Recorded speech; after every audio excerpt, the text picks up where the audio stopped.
Yeah, hello. Hello, Jeff. This is Ron Keel. What's up, my brother? Oh, man, another day in paradise, my friend. Great to talk to you. And you, man. Thank you for being a part of this list. And luckily, my next interview is not till 1, so we can blab. We don't have a time frame. Oh, thank you, man. Thank you. We'll get some extra content and tell some old stories. But first of all, let's get a liner from you, Jeff, if you don't mind. This is Jeff Scott Soto, and I'm on the streets of rock and roll with Ron Keel. Got it. This is Jeff Scott Soto from Soto, Sons of Apollo, and all the other things you might know me from. You are listening to The Streets of Rock with Ron Keel.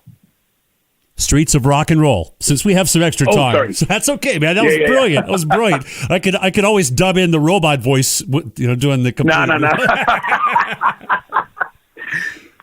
Hey, this is Jeff Scott Soto from Sons of Apollo, Soto, and all the things you might know me from. You are listening to The Streets of Rock and Roll with my buddy, Mr. Ron Keel. Fantastic.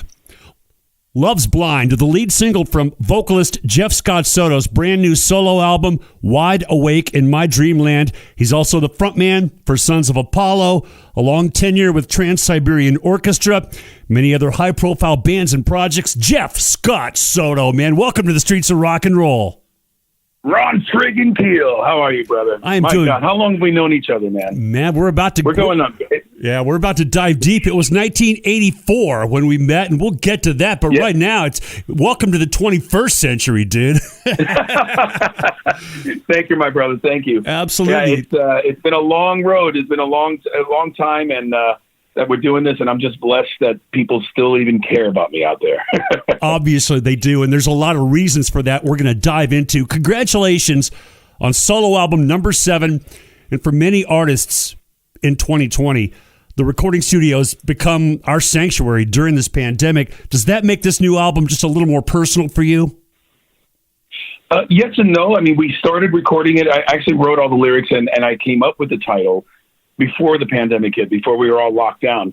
I kind of was already feeling that that we're living in a dream, but we're actually all wide awake in it. Everything from the racial, political divide, the genders, there's so much going on in the world, and always has been, but more in my lifetime than I've ever seen in one chunk of time. And that's what the title kind of reflects, more so than it was only coincidental that it now truly reflects on what we're living and what we're all dealing with. Because how can this be real? We must be dreaming. This is a nightmare, but it's reality. We're all wide awake and dealing with it. So it's kind of a world.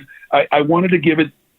I didn't want to just reflect on what we're dealing with in the U.S. I wanted to reflect on it that it's something we've always been dealing with around the world, and I've always kept that kind of international ideal with everything that I do. You're right. It is a worldwide situation, and we have been dealing with it all of our lives. It just seems a little more concentrated, a little more focused with all that's gone on in 2020. It is a Jeff Scott Soto album. However, you partnered up with Frontiers Records wizard behind the curtain, producer, songwriter, musician, Alessandro Del Vecchio, who has his stamp. Oh, yeah, you put the little twist, the little Italian twist to your accent. I did my best, man. But he's got his stamp on so many great Frontiers projects. Was this a long-distance collaboration between the two of you? Yeah, and like many of the things that he's had to do based on it being long distance, he's working with a lot of people from different countries, and he can't necessarily. You know what budgets are these days. You can't necessarily be flying around the world just because you want to sit in the same room while you're working with somebody. So luckily, we do have the technology to our side that we're able to pull things off like this, and it's worked for me even before the budgets became lower, because I was always busy. I was always doing things I couldn't necessarily get on a flight overseas to work with people. So luckily I've had this technology. I've been able to master this technology for the past, 2 decades, really. In this case, it worked well just because I was, once again, really busy. I was on the road with Trans-Siberian Orchestra. Alessandro had to wrangle up the songs and send them to me. I literally had 14, maybe 16 days in January to knock out all my vocals. And I had to sing them to the demos while he was working on getting the rest of the musicians and the real versions of the albums. Because when he wrote these songs, he played everything. He played all the instruments, did everything himself. But obviously he had to get all the performances done. I didn't have the luxury of time to wait for these performances. I had to sing my final vocals to the demo versions, and he just flew them into the final mixes. With the pandemic, we were able to revisit a lot of it and go back and reflect on some things that might have sounded rushed. Maybe my voice sounded a little tired. Maybe I didn't like this note or this word. And then I could really just fine tune and tweak some things. So that's the luxury I got from the pandemic is I got to do the album that I would have wanted to do, not having that luxury of time before. Well, it's amazing that he's able to do that you are able to do that. And some great records have been, I thought the Jeff Tate record last year that he did was fantastic. This is certainly one of the best records of 2020. But that is a different approach than you take with Sons of Apollo. Correct me if I'm wrong, but don't you guys get together as a band and really get in the same room together and hash it all out as a band? We are fortunate enough because of the pedigree in that band that we have the budget that allow that. We are able to get together. And of course, even though we all live in different states for the better part of, at least we're in the States. At least it's easy for us to pick a location where we can get together and start hashing things out. Whereas the people I've been working with primarily for the past 25 years have all been overseas. And so that you either have to deal with it the way I have dealt with it, or you have to fly there. And I just don't really have that luxury of going out there and dealing that way. So yeah, with Sons of Apollo, we do get to actually sit together, hash things out, go over things together without having to just send files and, okay, I don't like this, fix that. It's more of a real-time thing that, unfortunately, that's pretty much gone out the window for a lot of us. Well, you're really good at it. Either way you do it, man, you're really good at it. The new album, Wide Awake in My Dreamland, is a 2-CD set, an all-new studio album, plus a live album recorded last year at the Frontiers Music Festival. How cool is it to have the Jeff Scott Soto legacy show immortalized on a live album like this? Well, I actually have some other live albums already released that pretty much have even some of the same songs that are on this particular release. The reason why this wasn't released as a standalone product, as far as a physical album, we had a long discussion about this. I wanted people to hear the show, but I didn't want to cheat them into buying a live CD and it's only 40-something minutes long. I don't want to cheat anybody or even hear the complaints and the moans and groans later. So we agreed that we would take this and put it out on a streaming digital format at first, and then we would add it later on the physical end to kind of help boost physical sales. As we all know, that's diminished a lot, but there's still a lot of people that only want physical. So we decided to just give it as a bonus disc for no extra cost as incentive to buy the physical end. And I think it's a win-win for everybody because you get to see and hear something that you get to hear the set that I was able to piece together in the short span of the set list time that was allowed to me for that particular show. But yet it's just a little extra bonus I get to throw in. It was a great show, and I was there with you at the Frontiers Festival in Milan last year. And a great version, by the way, of Stand Up from the movie Rockstar with Dino Jalusic helping you out on those Trading Screams with Dino, man. How cool is that? Yeah, Dino's. I met Dino with the Trans-Siberian Orchestra, and he's been one of my proteges, I guess, that I've been able to get a deal with Frontiers. I'm pretty much wrangling a lot of talent in. The talent pool is just so great out there, and I have so many great friends that the rest of the world don't know about yet. And he's one of those. And because he drove to Milan with his father. He lives in Croatia. It's not that bad of a drive. And I spotted him in the audience. He had no idea I was going to call him up. So it was really spontaneous, and you don't hear all the jibber jabber of him getting up to the stage. Otherwise, the album probably would have been over an hour long because it took him a while to realize I was calling him up. And yeah, it was great to have that addition, that very spontaneous addition to that live recording. Wow, too cool. I'm speaking with vocalist Jeff Scott Soto. And Jeff, it seems that during the pandemic, you've immersed yourself, as usual, not only in this new solo album, but some other exciting projects as well. What else is going on in Soto world? Well, I've been collaborating with my Swedish buddies, a band called W.E.T. It's a project that Serafino, the president of Frontiers Records, pieced together back in 2008. He basically, this is before all the other collaborations and things that he's come up with since. This was probably one of his first and probably one of his more successful ones too. He took the songwriters and the main figures of three different prominent bands on Frontiers and put us together, and we created W.E.T. based on that. And the name of the band's based off a band called Work of Art, a band called Eclipse, and me from Talisman. That's where we got the moniker of W.E.T. It was the culmination of these three bands. We just finished album number 4 during this pandemic time. I co-wrote and co-produced with Alessandro another album for one of the members in my band, Soto, who is actually a great lead singer. And I've been wanting to get BJ, that's his name. I've been wanting to get his voice heard around the world for years. It's finally taken this vehicle, a band called Spectra, that we pieced together. We basically created for him. And that album is done. It's going to be coming out soon. I sang backgrounds on Joel Hoekstra's second album with Russell Allen singing lead. Man, I haven't stopped since I came home from the canceled Sons of Apollo tour back in March. I think I've sung on over 90-something songs since. Wow. I figured you would probably be keeping yourself very busy as usual. And I mentioned your long tenure with TSO. That's a holiday tradition for countless rockers everywhere, and no Trans-Siberian Orchestra this year. Sons of Apollo back in action in Europe next spring. You have a huge following in Europe, not only Sons of Apollo, but Jeff Scott Soto as well. Do you feel like the live touring industry is going to recover a little more quickly in Europe than it might here in the States? I think in general it'll recover because people are so dying and starving to be back to normal. And once they feel safe and confident that we can get back to normal, it's going to recover as quickly as it went away. Me personally, I'm probably only going to focus on the situations that I know don't require me to come back with a busted bank account.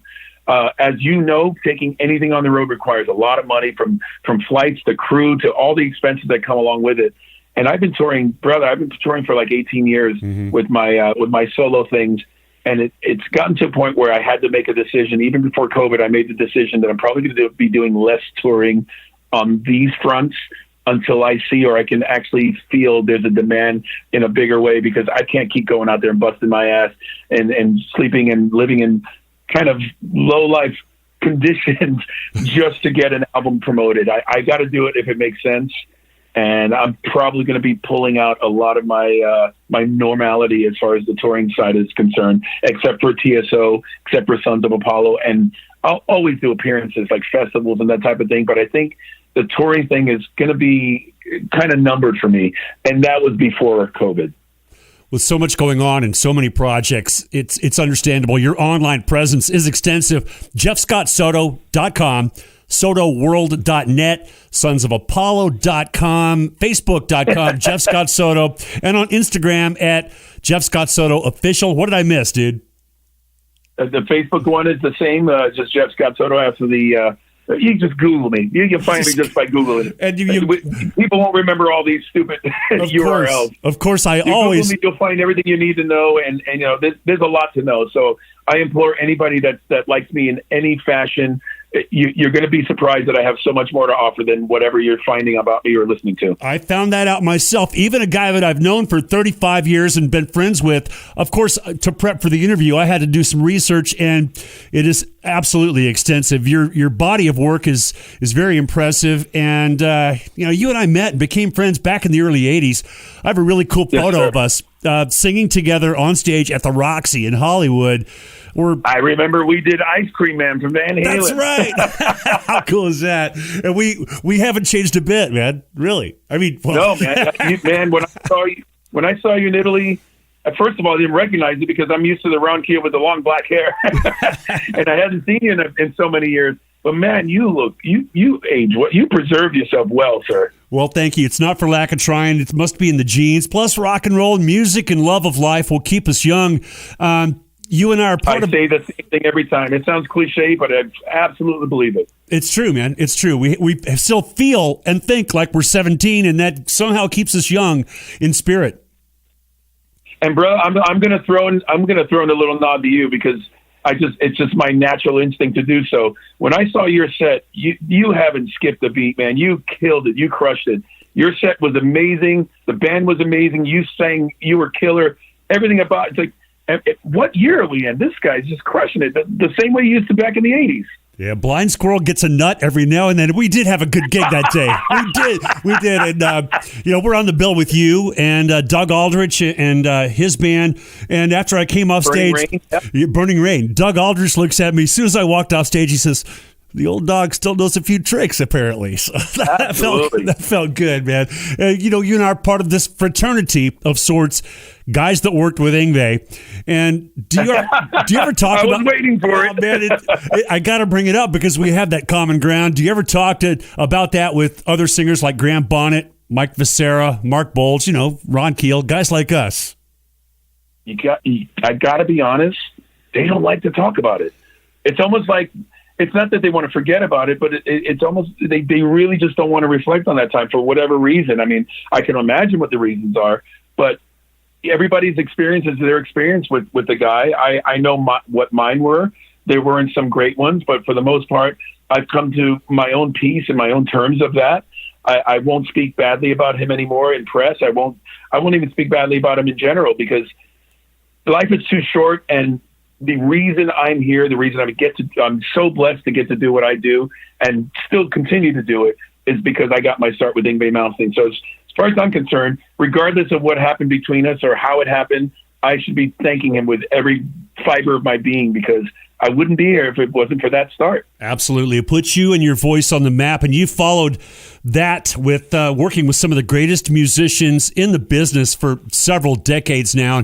And you're one of the nicest guys and one of the most active people in this business. The new album, Wide Awake in My Dreamland, is highly recommended for longtime fans. If you know this guy and you've been following Jeff Scott Soto for a long time like I have, get this record, enjoy it. Plus, new fans that may be hearing that voice for the first time, this is a perfect introduction to who Jeff Scott Soto is and what he does. Jeff, thanks so much for your time, and best of luck in life and music, my friend. Thank you, Ron. You rule, man. Thank you for this great little hang. I always love catching up with you, especially talking shop, man. Me too, man. Best of luck. Great record. Good job, and thanks for coming on the show. Thank you, brother. You got it, man. I could talk to you all day, but that was... I know, right? 17 minutes strong, and, if we have a moment, and I don't want to get political on you, this is extra content for the podcast version, but, okay. As musicians and singers, we have a voice, and sometimes I have a hard time keeping quiet about where I stand on social, political issues, things like that. I know as entertainers, the fans just want us to shut up and sing. But, if Muhammad Ali had just shut up and boxed, what would that have done just look at his contribution to culture. How do you feel about that fine line that we always have to walk between speaking our minds and just entertaining? Well, I realized it's kind of in the same context of know the gig, keep the gig. I realize there's too much divisiveness or just dividing of thoughts and feelings and emotions. And I'm not one to stop being a friend or stop talking to a family member because their views are different than mine, unless you're talking about pedophilia, or unless you're talking about something so extreme like, well, I believe Charlie Manson was a prophet. That's where I kind of draw the line. But when it comes to religious, gender, political views, if you're my friend, you're my friend. You're my friend because I like you as a person, not because you follow the same team, so to speak. And this is what I feel is a big problem. I hate the fact that we can't speak our voice. We can't make our voices heard because people just want us to, like you said, just shut up and sing. We don't care about your views. Well, hang on. What makes me think I care about your views? You're a fan. You're somebody who buys my music. You're somebody who listens to me. I don't want to hear your political views either, but I have to because you seem to throw it at me when I try to make a statement that has nothing to do with political views. I posted the other day about my love for the Lakers, and I'm so happy the Lakers brought home the championship, and I got blasted because the Lakers and the NBA decided to run on the whole Black Lives Matters platform. That automatically means that I'm a left-wing extremist because I'm following their platform and I accept it. And if I were in the right wing, I would have told them to take a hike. It's all been so, you're going into my head without even knowing who and what I am. I'm excited. I'm celebrating a moment and you're crapping on it because you think I'm trying to make a political statement. So this is why I personally have just backed off from it, because I realize, especially at my level, I'm not at the level of Bono or Eddie Van Halen or Brian May, where if I dropped even 50% of my fan base, I'm going to be okay. I drop 50% of my fan base, I might as well go start working at a gas station. I hear you. Well said, and a great perspective on that as well. I did see your support of the Lakers. Congratulations, by the way. I walked that same line. So, that was your team when you were here too. Absolutely, man. Absolutely. And, we do have to keep that all in perspective. I've been lucky to keep a lot of the friends in the business that do not agree with my views, and they know where I stand, and I know where they stand, and we love each other and accept each other. But I've seen it tear families apart. Literally, just this year, fathers and daughters not speaking to each other, brother against brother, and it's really sad. It's crazy, and I tell my friends, listen, as long as you don't have a problem with it, I don't think we should. It shouldn't even. I mean, even when it does come up, we kind of joke and share the laughter, like you're an idiot. There's no way you can believe it. And this is without saying anything about who I'm talking about or what I'm talking about. Forget about the politics. I'm saying in general, you can agree to disagree and still love one another. And that's one thing that I really feel is missing right now in the world. Well, I think we all agree. This new album is fantastic. I'm really proud of you, and great to catch up. I've been looking forward to this for a long time, Jeff, and I hope we can do it again sometime soon. Absolutely. And in general, we need to just catch up without having to talk shop. Absolutely, man. I will text you my cell number. This is the studio line, but I'll text you my number. I think I still have yours from last year, but I do think about you often, and it's always great to hear your voice, both on record and on the phone. Thank you, my brother. I love you. We've been friends for so long, and I'm so happy we still have this great connection together. Me too, man. It means a lot to me. And best of luck with this promo dance. I know how Frontiers rolls, man. So I'm glad to be a part of it. Glad I could get a time slot in here with you. And this will air probably, 2.5 weeks before launch, right before the album comes out. Awesome, man. Yeah, and these are always my favorite. When it's people that I'm closely associated with, these are always my favorite ones to do, as opposed to a complete stranger just asking me a bunch of questions. So this is great. Thanks, man. I'm glad. I enjoyed it as well. Take care, and I'll talk to you again soon, Jeff. Okay, man. Bye-bye. All the best. Bye-bye. I'll be right back with more of that after this. If someone on your Christmas list appreciates and enjoys classic memorabilia from the 70s, 80s, and 90s, visit shopretroactive.com. The store is open online, and you can get all of the coolest merchandise and memorabilia from the 70s, 80s, and 90s at shopretroactive.com.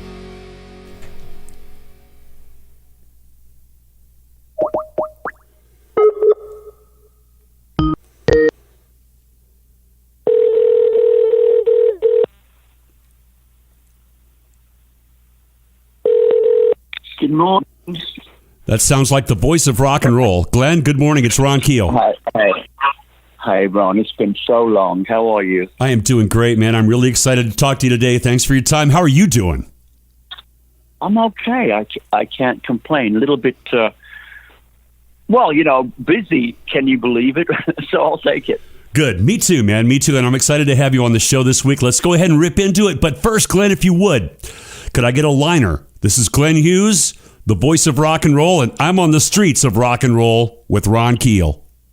Hi, this is Glenn Hughes, and I'm with Ron Keel on the streets of rock and roll.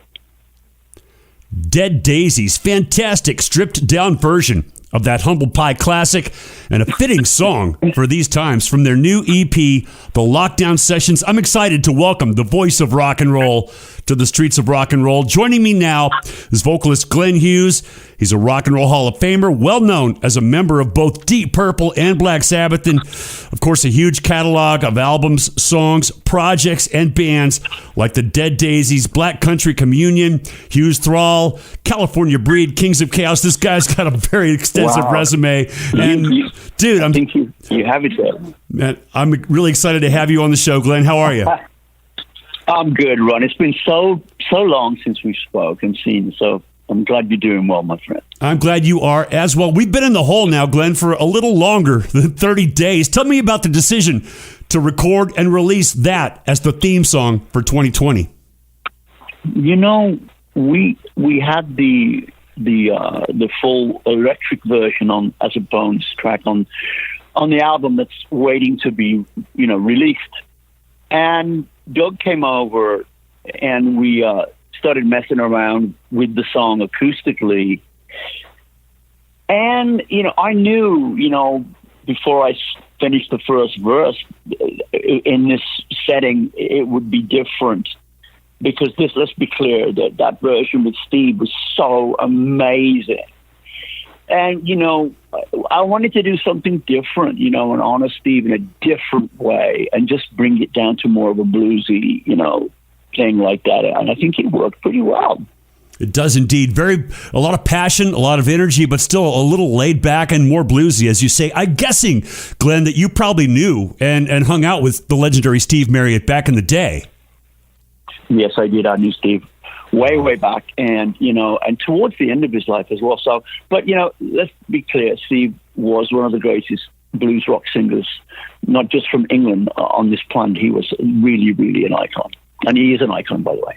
Absolutely. And many of the vocalists of my generation as well cite him as one of our all-time favorites, and a guy named Glenn Hughes as well. Congratulations, man, on adding to this massive body of work, like that extensive resume I was talking about, with not only the forthcoming album from Dead Daisies, we'll talk about that in a moment, but this Lockdown Sessions EP. How therapeutic was it for you and the guys to dive into those sessions these past few months? Well, it was really therapeutic. We started out with Unspoken, which was the last single, and that must have been April. And then, we sort of, because we really haven't spent any time together. Doug and I have seen each other a couple of times, but Doug and I live in LA, and Dee lives up in Washington State, and David Lowe lives in New York. So it was really what it was sending each other bits and pieces, and we had it edited in London. So what you saw is what you got, and it wasn't that easy to do. People saying it's so easy. No, it's not really easy when you can't really get together in the same room. I'm the kind of guy that likes to be in the room with people and sing. So it was somewhat difficult, but it was well worth it. I get it. I'm one of those old school guys too, man. I want to be hanging out with my guys in my band and writing and creating and performing and bouncing energy off of each other. I'm speaking with the voice of rock and roll, Glenn Hughes. Glenn, you had just literally joined the Dead Daisies last fall, went straight into writing and recording the new album you mentioned, Holy Ground, coming out next year. Mm-hmm. But you recorded it last November and December, and now that release has been delayed until 2021. We've already heard the killer debut single you spoke about, Unspoken. What's it like to have to sit on this album for an entire year? It's difficult for everyone that's having to do the same thing. But I wrote the songs last summer, and we went into La Fabrique Studios in the south of France, which is like a chateau down there, up above Marseille, in November, December, and what an experience that was, let me tell you. Oh, wow. And those songs were born in that, that beautiful chateau. It was absolutely an amazing place. Wow. And then we came home to finish it in Hollywood in January. And, of course, the album was mixed in late February. And we've been sitting on this record now for 6 or 7 months. And the album will be released at the third week of January. I would imagine the way you roll with your work ethic and your energy, you've probably already got another album written by now. I've got a lot of songs. I mean, you know that I'm a writer, so all I do, especially in this period, when I don't really do much except walk, is write. So I've got a stockpile of music here that will somehow be recorded at some point. I personally love the concept of the Dead Daisies, supergroup with a rapidly revolving door the last half decade or more. A lot of big names coming and going through the Dead Daisies, and you're a guy with a lot of options when it comes to your next musical move, whatever your next move on the chessboard, because you've got a lot of options and a lot of things and directions that you could go in. What drew you to the Daisies and convinced you this was the right fit? Well, I met with David Lowe, the Australian fellow, is the businessman and a guitar player, rhythm guitar player. He came to LA. In fact, the last show of my American Glenn Hughes tour was in Michigan on May the 2nd of 2019, and he flew out to see me, and he flew me back to New York, and Doug and Dean came out to New York, and we we had a 3 or 4 day session at SAR privately in New York City. And we just played some stuff, played a couple of Purple songs, and we realized that this could actually work. So when I realized this is what I'm going to do, I went home and started to write for what the album is called, Holy Ground. So I went home and started to prepare for the album. Well, I know from a fan's perspective, and I'm a fan first. I'm in the business and I sing and play as well, but I'm a rock and roll fan as well. And I know that a lot of people have always been excited about how the Daisies have developed, and there was a lot of excitement around your announcement. I know we're all waiting to see you live. You have not yet performed live with the Daisies, is that correct? No, we have not. We really have not. Of course, we're tentatively, there's touring scheduled for, believe it or not, next February. We're starting in Germany. So it's, again, Ron, as you know, tentatively, that's what's going on right now. People are now setting their stall out to book shows and touring. I know there's a full summer of stuff next summer, and we have to wait and see. I know, and I'm sure the new album, Holy Ground, will no doubt become a big part of the soundtrack of our year in 2021. In the meantime, enjoy the lockdown sessions. All the links to listen and buy it are at thedeaddaisies.com. And a lot of great content there on the website as well, including the extended lockdown sessions video clip. I really enjoyed that. All the social media, merchandise, and more.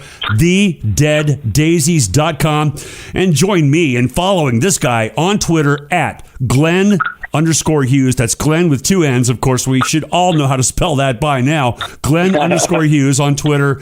Glenn, it's an honor to talk to you, man. Thanks for the decades of entertainment and inspiration, and thanks for this interview.